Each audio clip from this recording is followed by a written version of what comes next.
शैतानी किताब रिजवान को पुरानी किताबें इकट्ठा करने का बहुत शौक था। वह हर तरह की किताबें पढ़ता, लेकिन उसे सबसे ज्यादा मजा रहस्यमयी और अनोखी किताबों में आता।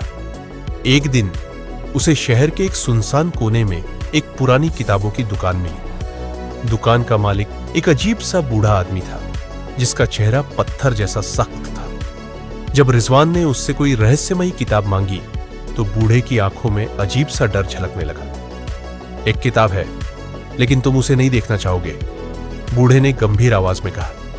रिजवान की जिज्ञासा और बढ़ गई। मुझे दिखाइए, उसने उतावलेपन से कहा। बूढ़े ने एक पुरानी काले रंग की किताब निकाली। उसका कवर चमड़े का था, जिस पर अजीबोगरीब निशान खुदे हुए थे। यह शैतानी किताब है, इसे पढ़ने वाला फिर पहले जैसा नहीं रहता, बूढ़े ने चेतावनी दी। रिजवान हंस पड़ा। उसे लगा कि यह सब बस डराने के लिए कहा जा रहा है। उसने किताब खरीद ली और घर आ गया। शुरू हुआ खौफनाक खेल।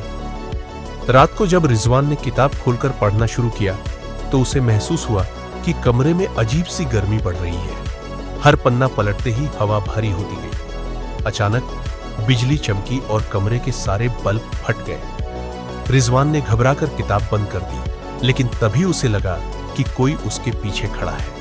उसने धीरे धीरे गर्दन घुमाई, लेकिन वहां कोई नहीं था। सुबह जब उसने अपने हाथ देखे तो वे उन्हीं अजीब निशानों से भरे थे जो किताब के कवर पर बने थे। डर के मारे उसने किताब जलाने की कोशिश की, लेकिन आग बुझ गई, जैसे किताब खुद को बचाने की कोशिश कर रही हो।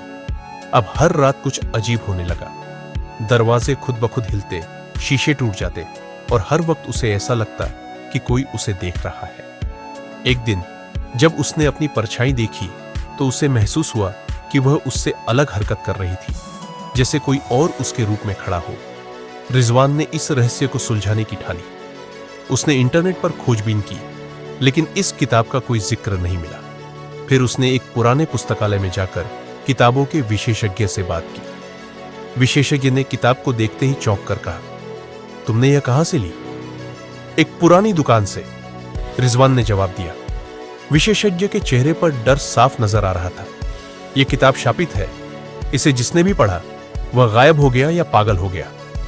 रिजवान को पसीना आ गया। उसने घबराकर पूछा, इससे छुटकारा पाने का कोई तरीका है?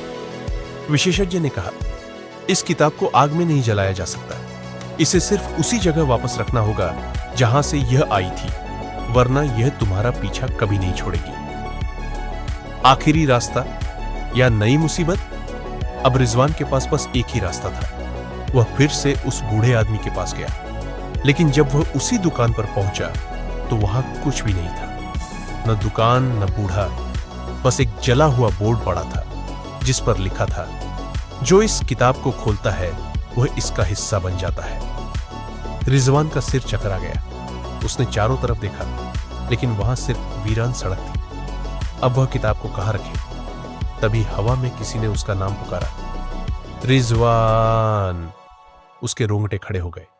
उसने किताब जमीन पर फेंकी और भागने लगा, लेकिन उसके पैर किसी अदृश्य ताकत ने जकड़ लिए। अचानक किताब हवा में उठी और उसके पन्ने खुद ब खुद पलटने लगे। अगले ही पल रिजवान जमीन पर गिर पड़ा। उसकी आंखें बंद हो गई और जब उसने फिर से आंखें खोली तो वह एक अंधेरी जगह में था। चारों तरफ सिर्फ किताबें ही किताबें थी और हर किताब के कवर पर किसी न किसी इंसान का चेहरा बना हुआ था, जैसे वे सभी कभी इंसान थे और अब किताबों में कैद हो चुके थे। रिजवान चीखना चाहता था, लेकिन उसकी आवाज बंद हो चुकी थी। उसने अपने हाथ देखे, वह अब इंसान नहीं था, बल्कि शैतानी किताब का एक नया हिस्सा बन चुका था। उस दिन के बाद से कोई नहीं जानता कि रिजवान कहाँ गया, लेकिन कहते हैं अगर रात के अंधेरे में आपकी परछाई आपको अजीब लगे तो सावधान हो जाइए, शायद वह आपकी नहीं, रिजवान की हो।